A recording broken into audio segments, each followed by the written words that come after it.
Hai, perkenalkan nama saya Nisa Oktaviani dari Prodi Komputerisasi Akuntansi. Saya ingin menjelaskan tentang aspek keselamatan dan kesehatan kerja.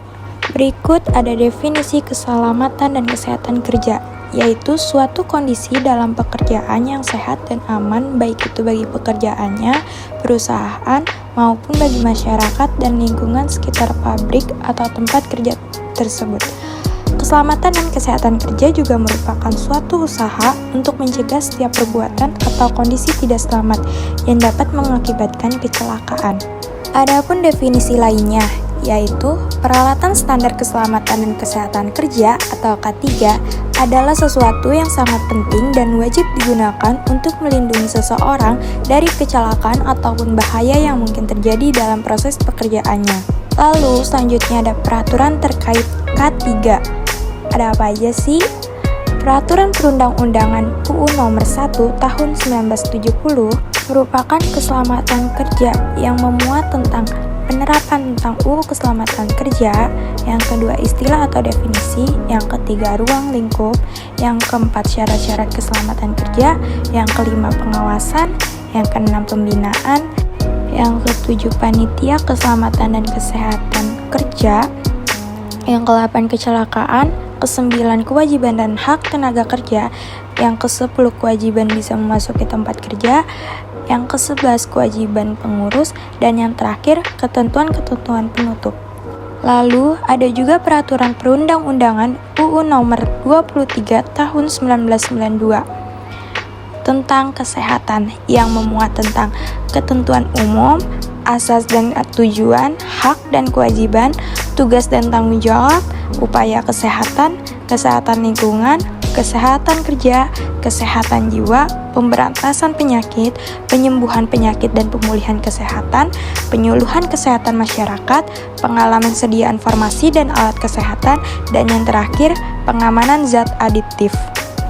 Selanjutnya, ada peraturan perundang-undangan UU Nomor 3 Tahun 1992 tentang jaminan sosial tenaga kerja yang memuat program jaminan sosial tenaga kerja atau Jamsostek yang berisi tentang yang pertama, jaminan kecelakaan kerja atau JKK, yang kedua jaminan kematian atau JK, yang ketiga jaminan hari tua atau JHT, dan yang keempat jaminan pemelihara kesehatan atau JPK.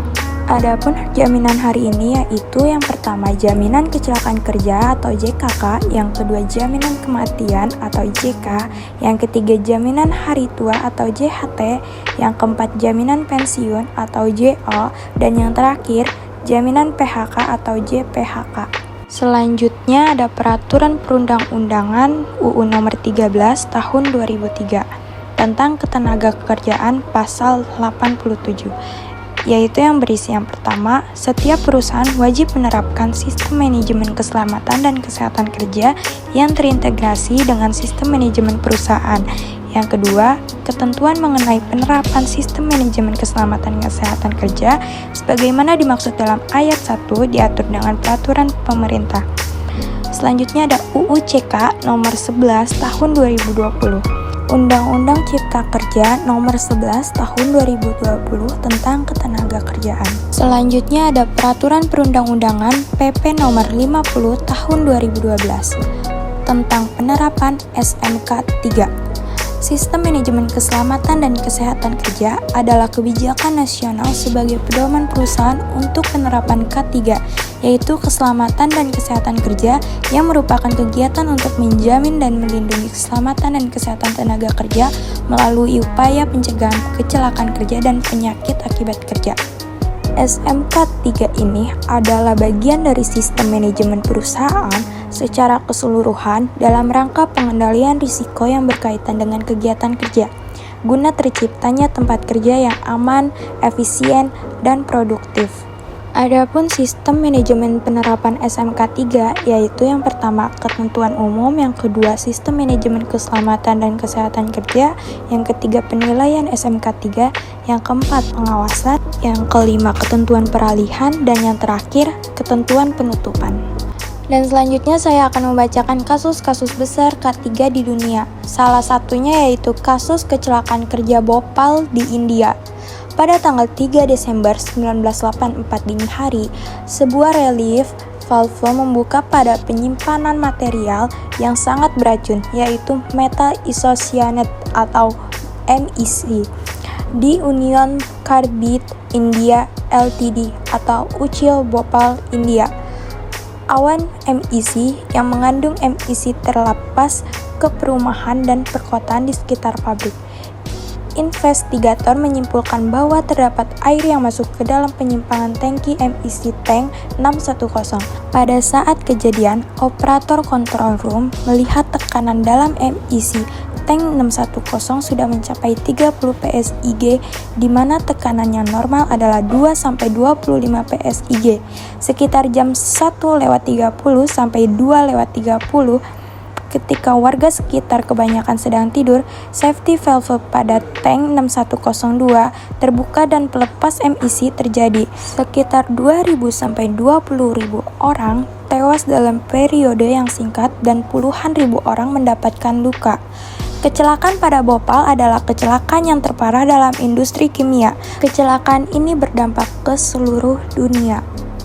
Lalu izinkan saya untuk menjawab dari kasus tersebut. Saya memakai metode 5W1H. Yang pertama, mengapa bisa terjadi kecelakaan di Bhopal? Dikarenakan insiden kebocoran gas pada malam hari. Dan yang kedua, di mana kecelakaan itu terjadi?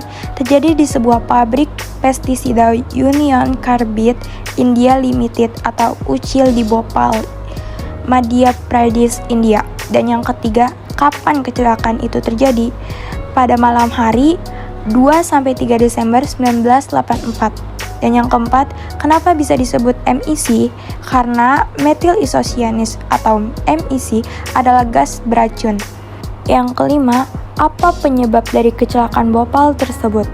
Direktur Pelaksana Union Carbide di India, Y.P. Gokhale, mengatakan gas metil isocyanate atau MEC keluar ketika katup di tangki penyimpanan bawah tanah pabrik pecah.